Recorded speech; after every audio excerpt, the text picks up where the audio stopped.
हम लाते हैं top news, आपके फेवरेट टॉक शोज और अनलिमिटेड एंटरटेनमेंट सिर्फ यूट्यूब पर। अगर आपने अभी तक हमारा चैनल सब्सक्राइब नहीं किया तो अभी सब्सक्राइब करें और बेल आइकॉन को क्लिक करके हमारी लेटेस्ट वीडियोस के बारे में अपडेट जानें। सब्सक्राइब कीजिए और हम आपको लिए चलेंगे आपकी फेवरेट वीडियो की तरफ। बिस्मिल्लाहिर्रहमानिर्रहीम। पिछले इलेक्शंस में मैंने कराची में जो कुछ देखा वो मैंने पहले कभी नहीं देखा था। तकरीबन 8.5 लाख वोट पीटीआई को कराची शहर में पड़ा और कराची शहर में इस तरह वोट मेरे ख्याल में लोगों ने पहले पीटीआई को या किसी भी पार्टी को एमक्यूएम के अलावा नहीं डाला था। औरतें, बच्चे, बूढ़े, मेरे हर किस्म के लोग यहाँ पे सड़कों में मौजूद थे और वोट डालने के लिए खड़े हुए थे लाइनें लगाकर। सो मच सो के व्हील चेयर्स पर भी लोग बैठे हुए थे, कह रहे थे जनाब हमने वोट डालना है और वोट भी डालना है हमने इमरान खान को। लेकिन वो 8.5 लाख वोट तो डल गया। उसके बाद 4-4.5 साल में उस 8.5 लाख वोट को कायम रख पाएगी पीटीआई? एक बहुत मुश्किल सवाल है, बहुत मुश्किल सवाल है, इसलिए कि लोग नाराज हैं पीटीआई से। जिस तरीके से मैनेज करना चाहिए था इस शहर में पीटीआई को, पीटीआई उस तरीके से मैनेज नहीं कर पाई और जिसकी वजह यह है कि जनाब शायद उनका यहाँ पे ध्यान नहीं था और जिस तरीके से यहाँ पे उन्हें इंतज़ामी निज़ाम संभालना चाहिए था पार्टी का, वो नहीं संभाल पाए। आज सिचुएशन ये है कि अल्ताफ हुसैन ने जो कुछ किया एमक्यूएम के साथ वो कोई भी नहीं कर सका और कोई ऑपरेशन भी नहीं कर सका और किसी ऑपरेशन ने एमक्यूएम को नहीं ख़त्म कर सका। फिर एमक्यूएम दोबारा उभर जाती थी, फिर क्रॉप अप कर जाती थी। लेकिन अल्ताफ हुसैन ने जो कुछ किया एमक्यूएम के साथ वो बाहर से कोई कुछ ना कर सका और ख़ुद अल्ताफ हुसैन ने एमक्यूएम को डुबो दिया। आज सिचुएशन ये है कि एमक्यूएम के अंदर धड़ों पर धड़े बनते जा रहे हैं। अब इन धड़ों को रोका जा सकेगा या मजीद धड़े बनेंगे? पीआईबी धड़ा, गुरु मंदिर धड़ा, कुछ समझ नहीं आ रही और समझ इसलिए नहीं आ रही कि लोगों की एक्सेप्टेबिलिटी, पुराने एमक्यूएम के लोगों की एक्सेप्टेबिलिटी जो है नए लोगों के लिए वो ज़ीरो है। सो इसलिए ज़ीरो है कि जनाब वो समझते ये हैं कि बाहर से अगर कोई बंदा आया है और उसको बहुत ज़्यादा इंपॉर्टेंस दी जा रही है तो शायद वो इस्टेब्लिशमेंट ने उस बंदे को अंदर रख दिया है, इसलिए वो अंदर रहकर इस्टेब्लिशमेंट के बंदा होकर वो एमक्यूएम की सारी बातें शायद इधर उधर बता रहा है। इस सारी चीज़ों का हल क्या निकलेगा? और एक चीज़ ज़रा before I go to the panel, मैं एक चीज़ आपसे शेयर करता चलूँ कि एमक्यूएम का वोट उस हद तक नहीं टूटा जिस हद तक लोगों की तवक्को थी। इस शहर में जो लोग यहाँ पे बैठ के स्ट्रेटजी बना रहे थे वो ये थी कि शायद एमक्यूएम का वोट बिल्कुल टूट जाएगा और एमक्यूएम टके टोकरी हो जाएगी, लेकिन उस हद तक नहीं टूटा जिस हद तक टूटना चाहिए था। और उसमें एक बहुत बड़ा रोल जो है वो पीटीआई का है, क्योंकि पीटीआई अगर रोल प्ले करती और 4-4.5 साल में पूरी तंजीम बनाती पीटीआई यहाँ पे अपनी पार्टी की तो शायद हालात इस वक्त मुख्तलिफ होते। लेकिन अब आगे क्या होगा इस पर मैं ज़रा मज़हर अब्बास साहब की राय जानना चाहूँगा और उसके बाद अपने पैनल का मैं इंट्रोडक्शन कराऊँगा। मज़हर अब्बास साहब, thank you very much for joining me. एक मुख्तसर सी मुझे ज़रा इनपुट दे दीजिए आप अपनी कि what is going to happen with this MQM ji, इसका क्या निकलेगा क्या मज़हर साहब? राना शुक्रिया, आपने बहुत अच्छा इंट्रो दिया और उसी इंट्रो का जो आखिरी पैरा है उसी से मैं आपको बताता चलूं कि एमक्यूएम का वोट इतना नहीं टूटा जितना एमक्यूएम टूट गई जी। और अभी भी लोग इसी चीज का इंतजार कर रहे हैं कि शायद एमक्यूएम जुड़ जाए, शायद एमक्यूएम मुत्तहिद हो जाए और उसकी बहुत सी वजह है। इसलिए कि एमक्यूएम की जो पॉलिटिक्स है और जो पॉलिटिक्स रही है एमक्यूएम की, इससे कतई नजर कि उन पे बड़ी तनकीद की जा सकती है, लेकिन जो अर्बन सिंध की पॉलिटिकल डायनेमिक्स हैं, एमक्यूएम उसका रिफ्लेक्शन जो नजर आती है। और यही वजह थी, उन्होंने जो कुछ किया और जिस पे तनकीद की जाती है उसकी उनको जरूरत नहीं थी, उसके बगैर भी एमक्यूएम के पास वो सपोर्ट रह सकती थी। और जो 2013 की आपने बात की, वो एमक्यूएम के लिए आई ओपनर होना चाहिए था, वो वेकअप कॉल थी एमक्यूएम के लिए। एग्जैक्टली। और बदकिस्मती से एमक्यूएम ने उसे वेकअप कॉल के बजाय उन्होंने अपनी ही पार्टी पर बरस पड़े अल्ताफ हुसैन साहब। और 19 मई 2013 को जो जनरल बॉडी हुई, हालांकि उसके बावजूद 8 लाख वोट पीटीआई को मिलने के बावजूद एमक्यूएम ने अपनी तमाम नशिस्तें रिटेन कर ली थी। इलेक्शन वो जीत गए थे जी। लेकिन उसके बावजूद जो कुछ हुआ, वो असल में सबसे ज्यादा परेशानी जो उस वक्त हुई वो ये हुई कि खुद अजीजाबाद के हल्के में एक पोलिंग स्टेशन पर पीटीआई जीत गई और बाकी जगहों पे भी उन्हें वोट पड़े। लेकिन डेमोक्रेसी में, इलेक्शन में इसे पॉजिटिव साइन लेना चाहिए। बिल्कुल बिल्कुल।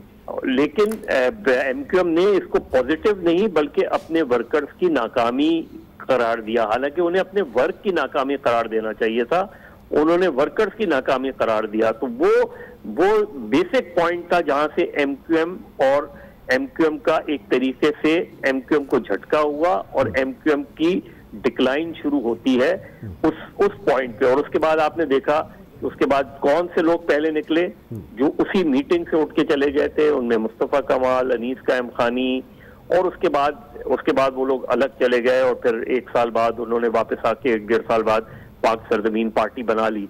लेकिन उसके बावजूद भी 2013 के बाद एमक्यूएम संभल सकती थी दोनों चीजों में कि एमक्यूएम को अल्ताफ हुसैन साहब की, और यही बुनियाद है इस वक्त जो एमक्यूएम खड़ी है उसकी बेसिक बुनियाद राना यह है कि अल्ताफ हुसैन साहब का 92 में लंदन जाना और उसके बाद कभी वापस ना आना। ठीक। अगर वो वापस आते, और जनरल मुशर्रफ ने उनको कई मर्तबा कोशिश की 2002 में कि वो आए, पाकिस्तान आए, कुछ अरसे रहें, देखें सूरत हाल और फिर वापस जाना चाहें तो वापस चले जाएं। वो एमक्यूएम का सबसे अच्छा पीरियड था जो मुशर्रफ का था, लेकिन उसके बावजूद वो नहीं आए। उसकी वजह से वो ग्राउंड रियलिटी से कट गए। ठीक। और उनको जो फर्स्ट हैंड इंफॉर्मेशन मिलती थी वो पहले सेकंड हैंड इंफॉर्मेशन मिलनी शुरू हुई, फिर थर्ड स्टेज पर चले गए वो। ठीक। और थर्ड सोर्स इंफॉर्मेशन, और यही एमक्यूएम की डिक्लाइन का रीजन बना। लेकिन उसके बावजूद जिस तरह आपने कहा कि चूंकि पीटीआई ने अपना वो वोट बैंक संभाल के ही नहीं रखा और पीटीआई ने कभी उस पर काम ही नहीं किया, तो उसका नतीजा हमने देखा जब इमरान इस्माइल वाला इलेक्शन हुआ। जी जी। और उसके नतीजे में एमक्यूएम का एक नया रिवाइवल नजर आता है हमें उसके अंदर। तो ये जो सिचुएशन थी, लेकिन जो 22 अगस्त हुआ सूरत हाल आई, और उससे पहले कई मरतबा अल्ताफ हुसैन साहब की ऐसी तकरीरें हुई कि उसके बाद बाकायदा एमक्यूएम के रहनुमाओं को, उस वक्त मुस्तफा कमाल भी थे, उन सबको जाके अल्ताफ हुसैन साहब से कहना पड़ा कि आपकी ये तकरीरें एमक्यूएम पाकिस्तान में नुकसान पहुंचा रही हैं। तो वो बीच में वो उन्होंने रियलाइज किया, लेकिन फिर उनकी बात तकरीरें ऐसी हुई और 22 अगस्त जो है, मेरा ख्याल है एमक्यूएम लंदन की गैर एलानिया पाबंदी का नुक्ता आगाज था 22 अगस्त। बिल्कुल ठीक। उसके बाद जो एमक्यूएम वो हुई, वो एक एक्सीडेंटल एमक्यूएम पाकिस्तान वजूद में आई है। वो जो एमक्यूएम पाकिस्तान थी जो 22 अगस्त से पहले थी, वो बड़ी मुख्तलिफ एमक्यूएम पाकिस्तान थी। जो 23 अगस्त को एमक्यूएम पाकिस्तान बनी है, 23 अगस्त 2016 को, वो बहुत मुख्तलिफ एमक्यूएम पाकिस्तान है। और इसी वजह से उनके यहाँ ना लीडरशिप का सही मानों में फैसला हो पाया और ना ही ये कि पार्टी को रन किस तरह करना है। उसकी 2 वजूहात थी। एक तो ये कि सेक्टर यूनिट्स खोलने की उन्हें इजाजत नहीं थी, उनको ऑफिसेज उनके बंद थे, उनके बेशुमार लोग पकड़ लिए गए और सब पे 22 अगस्त का केस लगा दिया गया। ये वो सिचुएशन एमक्यूएम की बनी कि उसके बाद एमक्यूएम पाकिस्तान में मुसलसल कमोबेश इख्तिलाफात रहे, और उनको जोड़ने के लिए जो एमक्यूएम पाकिस्तान ने राब्ता कमेटी बनाई, वो इतनी बड़ी तादाद में राब्ता कमेटी बना दी कि जिसकी वजह से वो अपनी सीक्रेसी, पार्टी मीटिंग की सीक्रेसी बरकरार नहीं रख पाए थे। तो जो 23 अगस्त को हमने एमक्यूएम देखी है उसके बाद की, वो डिसिप्लिन एमक्यूएम नहीं है, वो ऑर्गेनाइज एमक्यूएम नहीं थी, और इसी वजह से उसके अंदर इख्तिलाफात रहे, खबरें बाहर लीक होती रही, इख्तिलाफात ज्यादा मंजर आम पे आते रहे। फिर ये जो कामरान पिसूरी वाला पीरियड आया, ये बेसिकली आया फंक्शनल मुस्लिम लीग के वो रहनुमा रहे हैं, वो फंक्शनल मुस्लिम लीग से आए और उन्होंने खुद ये पोर्ट्रे किया कि मैं एस्टेब्लिशमेंट से आपके मामला ठीक करवा दूंगा। यानी वो खुद ये कहते हुए पाए गए कि मैं आपके मामला ठीक करवा दूंगा, और बकौल डॉक्टर फारूक सत्तार के उनके इनर सर्कल ये कहते हैं कि उन्होंने बहुत से मामलात उनके ठीक भी करवाए और बहुत सी चीजें उनकी बेहतर करवाई। तो उनका एतमाद डॉक्टर फारूक सत्तार का उन्होंने बिल्कुल अपने ऊपर ले लिया। तो डॉक्टर फारूक सत्तार पुराने रहनुमाओं के मुकाबले में कामरान टसूरी पे ज्यादा एतमाद करते रहे, और इसी वजह से ऐसी मीटिंग्स में भी जो मुतल्लिका इदारों के साथ मीटिंगें होती थी उसमें भी दूसरे रहनुमाओं के बजाय ज्यादा प्रेफरेंस कामरान टसूरी को दी जाती थी। और जो पीएसपी वाला फैक्टर आया उससे पहले भी ये सूरत हाल हुई। और सबसे इंपॉर्टेंट बात जिससे इख्तलाफात जो है वो ज्यादा वसी हुए वो बेसिकली था जब एमक्यूएम का आइन तब्दील करने की कोशिश हुई, और वो ये कोशिश थी कि जिसपे फैसल सब्जवारी, ख्वाजा इज़हारुल हसन और पुराने लोग जो थे आमिर खान वगैरह वो हैरान रह गए कि ये कैसे कॉन्स्टिट्यूशन और किस वक्त तब्दील हो गया कॉन्स्टिट्यूशन, किसने कर दिया और किस तरीके से इलेक्शन कमीशन ऑफ पाकिस्तान में वो चला भी गया। तो वो जो रिएक्शन आया उससे फिर रिट्रीट किया डॉक्टर फारूक सत्तार ने, और इस चीज को तो वो एक टर्निंग पॉइंट बन गया था कि जिसके बाद वो जो कहते हैं कि जो दिल में एक दूसरे के खिलाफ एक तरह से बदगुमानियों ने जन्म ले लिया था। बिल्कुल ठीक। मैं मदर साहब थोड़ा सा इंटरप्ट करूंगा आपको।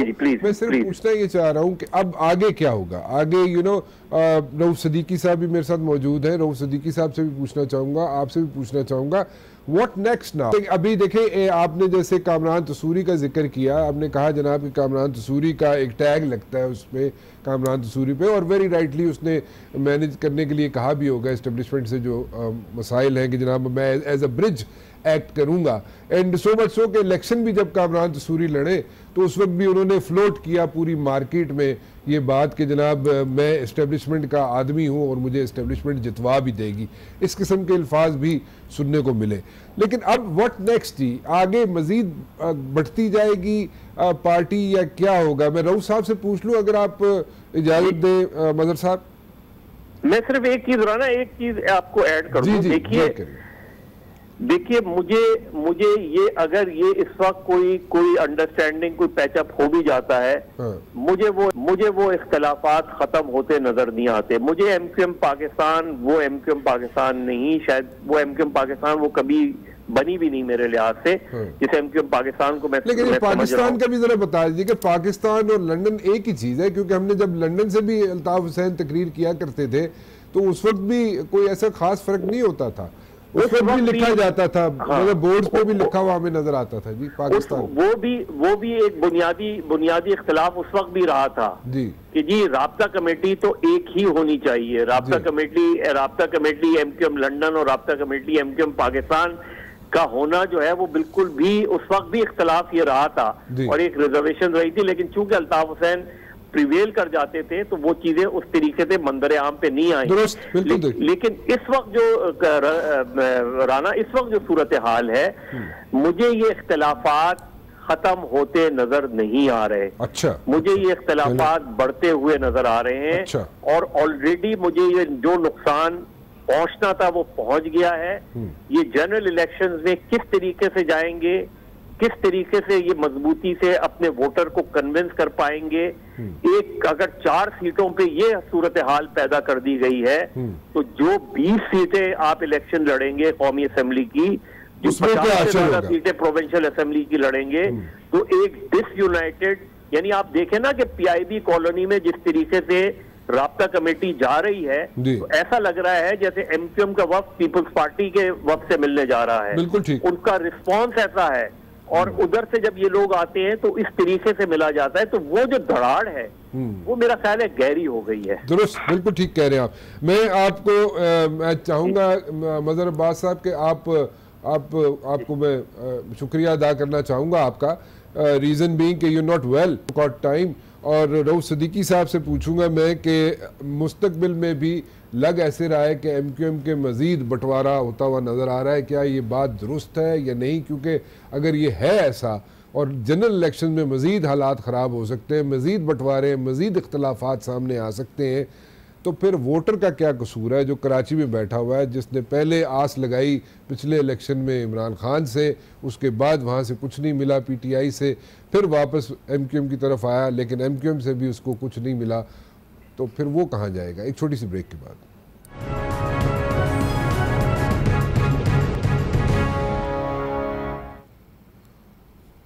MQM जनाब, PIB या MQM, अब हैदराबाद मुझे समझ नहीं आ रही कौन सी MQM कहाँ जा रही है, कैसे हो रही है। मैं इस पे पूछना चाहूँगा रऊफ सिद्दीकी साहब से कि रऊफ सिद्दीकी साहब जो है वो भी शटल कर रहे हैं जनाब, कभी PIB कभी जनाब हैदराबाद, लेकिन इसमें से निकलेगा क्या? क्यों रऊफ साहब जी, कुछ निकलेगा भी इसमें या मजीद धड़े बनेंगे और आइंदा जनरल इलेक्शन में तो मजीद काम ख़राब होता हुआ नज़र आता है? ऐसे ही है? मैंने तजिया भी सुना था, ज़ाहिर बात है कि मज़हर अब्बास साहब एक बहुत सीनियर और बहुत ज़हीन और सहाफ़त में तो उनका एक नाम है और वो साहिब राय भी हैं, लेकिन मैं ज़रा इसके कुछ पस मंज़र में अगर बताना चाहूँ तो फिर मैं उसको इस तरह कहूँगा कि देखिए, यानी गुज़िश्ता 30-32 बरस से तो ख़ास तौर पे यही बातें रही कि MQM अब टूट गई तो तब टूट गई, MQM बिखर गई, MQM, और फिर एक बहुत बड़ा जबर बरसा बरस में रहते हुए जब ऐसी सूरत हाल होती है तो फिर कौमें उन्हीं हालात में रहना बसना भी सीख लेती हैं। तो ये जो मुसलसल एक तसलसल के साथ 30-32 बरस का जब रहा, उसमें MQM का कारकुन, उसके ज़िम्मेदारान, उसके जो अवाम हैं, वो अब इन तमाम सूरत हाल को इस हद तक समझ गए कि वो जान लेते हैं कि अब क्या होने वाला है। दूसरी बात है कि क्या होने क्या वाला जो भी सूरत हाल सामने आती है तो वो उसके लिए जहनी तौर पे तैयार रहते हैं। मतलब क्या अब जहनी तौर पे हमने फिर दोबारा वही काम शुरू कर दिया, देखना शुरू कर दिया।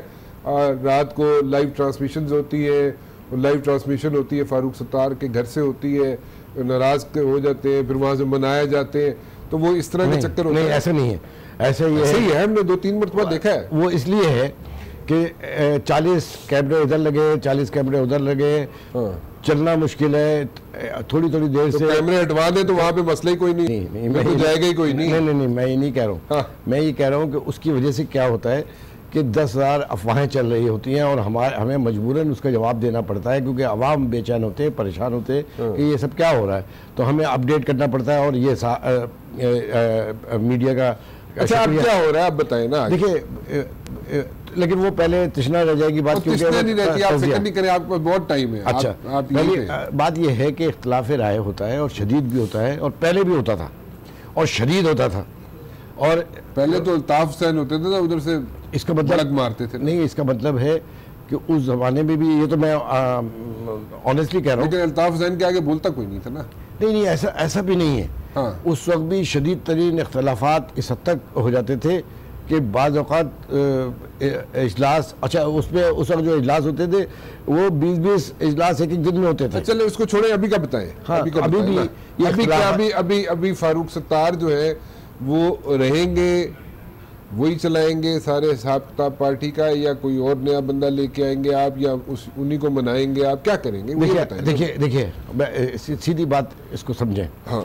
कि MQM अगर आज तक एग्जिस्ट करती रही है और सरवाइव करती रही है, अपने मुसल्लमा उसूलों की बुनियाद पे रही है। रियर 5% 10% आगे पीछे होता रहा है पॉलिटिकल इन्वायरमेंट की वजह से, और हमारी सर्वाइवल भी है कि हम एक उसूल बनाएं और उसके ऊपर चलें, क्योंकि हमारे पास मोरेसी सियासत तो है नहीं।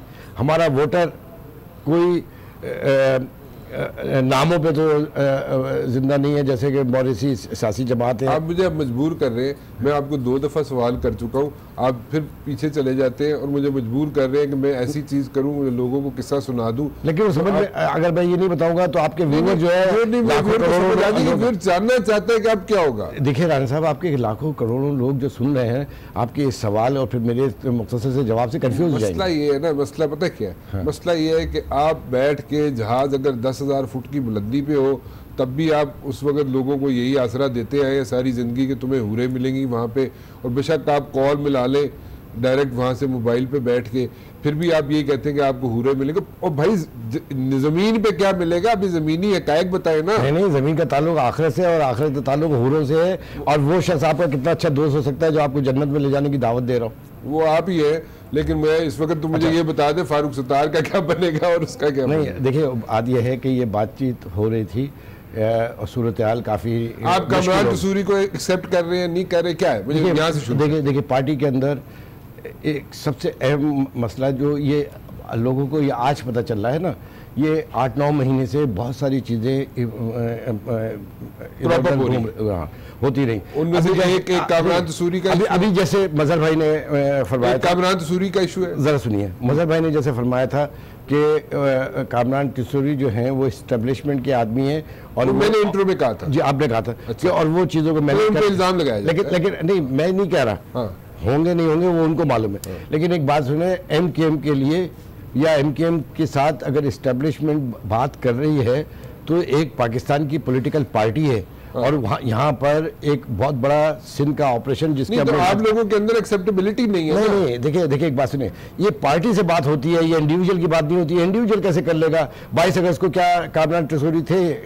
आखिर इस्टेब्लिशमेंट और इन सब ने चीज़ों को संभला और पाकिस्तान अब क्या होगा? अभी जो बातचीत हो रही है उसके ऊपर ये सेनेट की 4 सीटें भी नहीं है। ये इलेक्शन 4 सीटों का तो हमारे लिए कोई मसला ही नहीं है। तो मसला नहीं है तो इतना मसला बनाया हुआ? नहीं, वो इसकी वजह यह है कि वो पार्टी के कन्वीनर हैं। जाहिर सी बात है कि अगर ये सारी चीज़ें हो रही हैं तो हमको ये बात बावर तो करानी होगी, क्योंकि ये मौरूसी जायदाद नहीं है।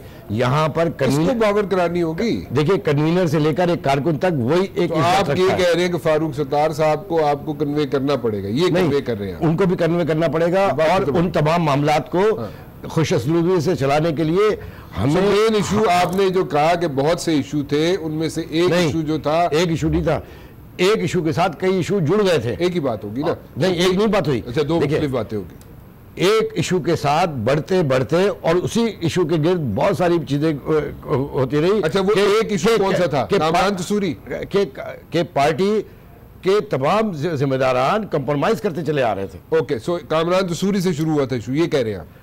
वैसे तो रहते थे, लेकिन मेन तो यही था। मेन यही था। एक छोटी सी ब्रेक लेते हैं जी, उसके बाद वापस आते हैं। हमारे साथ मौजूद है और कह रहे हैं जनाब कि मेन इशू जो था वो कामरान तसूरी का था, उसके साथ और चीज़ें जुड़ती गई और मसाइल बढ़ते गए और यहाँ तक मसला आके खड़ा हो गया। एक छोटी सी ब्रेक, उसके बाद वापस।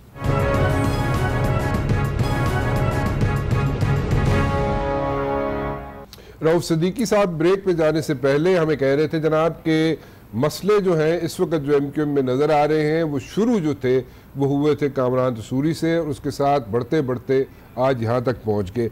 मज़हर अब्बास साहब ने मुझे दोबारा ज्वाइन किया है जी। मज़हर अब्बास साहब आपसे बात भी करना चाहते हैं, रऊफ सिद्दीकी साहब, क्योंकि आपने उन्हें रेफ़र करके कोई बात की थी। मज़हर साहब, इज़ ऑल योर्स जी। जी शुक्रिया। नहीं रऊफ हमारे पुराने दोस्त हैं। हमारे भी दोस्त हैं, मुझे भी हूरे देते रहे कि जी तुम्हें हूरे मिलेंगी और तुम हूरे मिलेंगी, तुम्हें दूसरी जन्नत में जाओगे तुम, और थिंग्स लाइक दैट, और इस तरह के मुझे चक्कर देते रहते हैं। हाँ, तो ज्यादा चक्कर में ना आए। नहीं, मैं नहीं आता जी। लेकिन देखिए, चीज ये कि इन्होंने ये कहा कि मैंने ये कहा है कि कामरान तसूरी इस्टेब्लिशमेंट के आदमी है। मैंने ये नहीं कहा। मैंने कहा कि कामरान तसूरी ने ये तासुर दिया जी कि वो इस्टेब्लिशमेंट से MKM के मामलात को ठीक कर सकते हैं। डॉक्टर फारूक सत्तार से उनकी इससे बहुत पहले से दोस्ती है, पहले से जान पहचान है उनकी। वो फंक्शनल।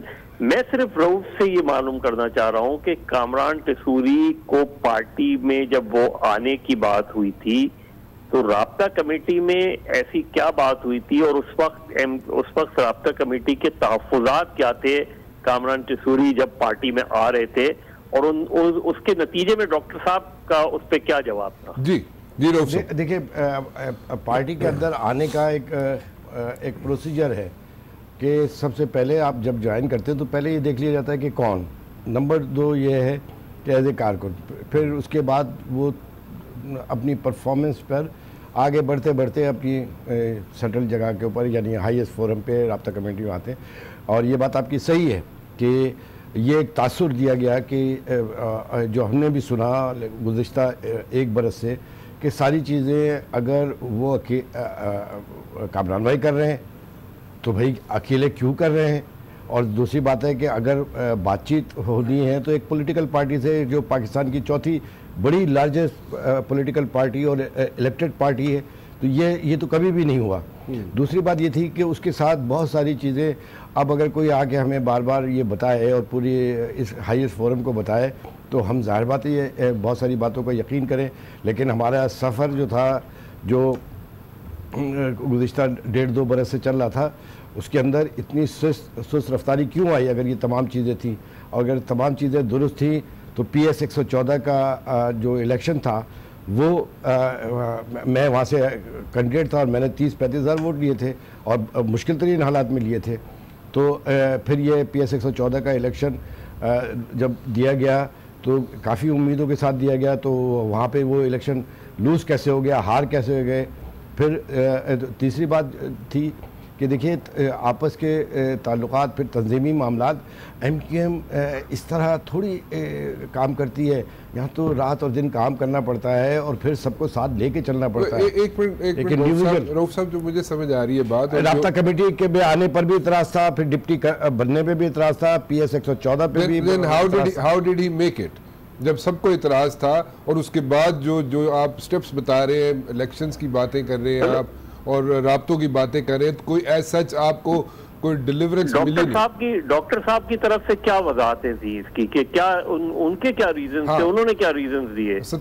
फारूक सत्तार साहब ने क्या रीजन दिए कि क्यों ब्रिज बिल्डिंग तो करने के लिए कहा था कामरान तसूरी साहब ने, लेकिन उसके ऐसा एंड रिजल्ट कुछ सही निकल नहीं रहे थे? उसका क्या बोलते क्या थे? नहीं, एक बात सुने, अब जहाँ तक डॉक्टर साहब का मामला है, जाहिर सी बात है वो पार्टी के कन्वीनर हैं और कन्वीनर हैं, एक उनका एहतराम भी है और ज़ाहिर बात है एक बीइंग ए कैप्टन वो काम कर रहे हैं। और दूसरी बात ये है कि मैं ये आउटराइट रिजेक्ट नहीं कर रहा हूँ कि कामरान तसूरी ने कोई काम नहीं किया, लेकिन बात यह है कि फ़ायदे से कहीं ज़्यादा नुकसानात हो गए। अच्छा। उसके अंदर तंजीमी मामला पे, चूँकि वो तंजीमी जहन नहीं रखते थे, इस तरीके से पॉलिटिकल पार्टी में जो मॉरिसी पार्टियां, उसमें तो हर एक की गुंजाइश बन सकती है, लेकिन MQM के अंदर तो परफॉर्मेंस देने पड़ती है, कारकुनान के दिल जीते जाते हैं और डुअर होता है। लेकिन हमने उसके बजाय अफवाहें सुनी कि करोड़ों रुपए उन्होंने खर्च किए। ये मैं उनकी बात नहीं कर रहा हूँ, मैं तो ये सुनी हुई बातें कर रहा हूँ, जबकि पार्टी के अंदर कोई भी करोड़ों रुपए का मामला ऐसा नहीं था। लेकिन मैंने आपको बताया कि उनसे रिलेटेड कई चीज़ें जुड़कर बात यहाँ तक हो गई कि अब जो ये फैसला आया तो ये सिर्फ सेनेट की एक सीट का नहीं था। मसला ये था कि ये मामलात को जो पार्टी का तरीक़ेकार है कि वो टेबल जो है राब्ता कमेटी हाईएस्ट फोरम वो फैसला करेगा और वो इम्प्लीमेंट होता है। पहले भी ऐसे ही होता था, अब नहीं ऐसे होता। लेकिन रऊफ भाई, मसला ये है कि डॉक्टर साहब ने कामरान तसूरी को पार्टी में जब उन्होंने आने की बात की तो डॉक्टर आपके तहफ़्फ़ुज़ात तो आपने बताया कि क्या उसके मेरे नहीं, मैं तो जेल में था। नहीं ये आपके नहीं, मतलब पार्टी के राब्ता कमेटी के डॉक्टर साहब ने जो इतना उनको ऊपर लेकर आए हैं, तो डॉक्टर साहब की क्या लॉजिक थी? जाहिर है डॉक्टर साहब पुराने आदमी हैं, पार्टी के बहुत सीनियर लोगों में से हैं, उनकी क्या मंतक थी कामरान तसूरी को लाने की, ऊपर ले जाने की, इस हद तक ऊपर ले जाने की कि इलेक्शन हारने के बावजूद वो राब्ता कमेटी में भी रहे, डिप्टी कन्वीनर, उन्होंने कोई तो मंतक होगी ना डॉक्टर साहब की? असल में यही मामला थे कि वो जो बताते थे, जो मुज़ाकरात होते थे या परफॉर्मेंस होती थी, वो तमाम चीज़ों के बारे में डॉक्टर साहब अपनी राय रखते थे। और फिर जाहिर सी बात है कि पार्टी कन्वीनर एक बात कह रहे हैं तो जाहिर बात है उसको एहतराम की नज़र से देखा जाता है। मैं अगर इस तरह समझूँ आपकी बात, जो मज़र साहब भी आपसे पूछना चाह रहे हैं कि आफ्टर ऑल जो आप कह रहे हैं जी ये फ़ायदे से ज़्यादा नुकसान ज़्यादा हुआ था कामरान तसूरी के आने से, ये आप कह रहे हैं।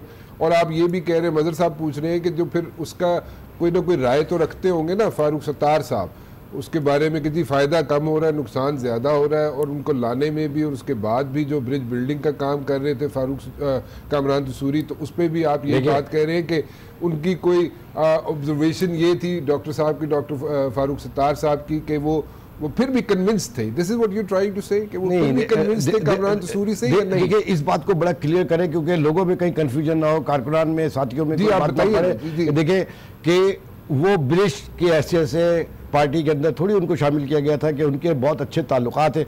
बिल्कुल होंगे ताल्लुकात, हर एक के ताल्लुकात होते हैं कि इसकी कीमत के ऊपर तो ये तमाम चीज़ें नहीं थी, लेकिन एक पार्टी मुश्किल हालात में थी और इस मुश्किल हालात में वो पार्टी की नुमाइंदगी के लिए डॉक्टर साहब ने उनको एक मौका दिया।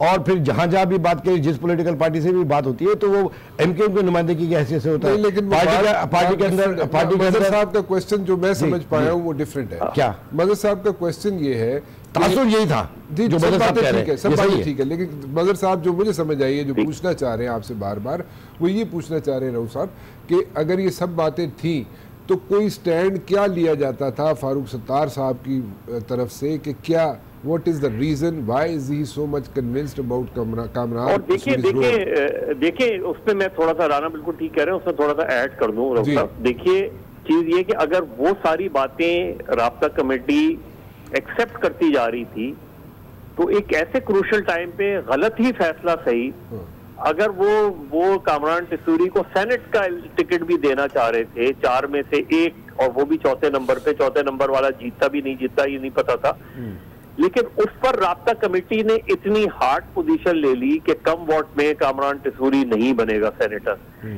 ये जो पोजीशन है जहां आपने इतना कुछ बर्दाश्त किया था, तो अगर राब्ता कमेटी ये भी बर्दाश्त कर लेती तो एक ऐसे बड़े सियासी बुहरान से शायद बच जाती राब्ता कमेटी और एमक्यूएम पाकिस्तान, जिस बुहरान से वो आज गुजर रहे हैं और जो बुहरान खत्म होने का नाम ही नहीं ले रहा। देखिए पहली बात ये देखिए मदर साहब, बात ये है कि कॉम्प्रोमाइज़ की एक हद होती है कि और जब ये मामला तंजीमी एतबार से नीचे तक जा रहे हों तो उस वक्त ज़्यादा है। मिसाल के तौर पे पहली बात ये है कि 4 सीटों का तो ये मसला ही नहीं था कि 4 सीटों में से 1 सीट आएगी, तो वो अगर इस वजह से आ रही है, अगर मेरी वजह से एमक्यूएम को 1 सीट मिल रही है और उसके ऊपर मैं अपने उसूल इम्पोज कर दूं, तो ऐसी एक नहीं पूरी 25 सीटें नहीं चाहिए। आपने खुद देखा होगा, हमने नेशनल असेंबली का बाइकाट करके 25 की 25 सीटें चाहिए। तो उसूल तो आपने उसी वक्त सरेंडर कर दिया था जब आपने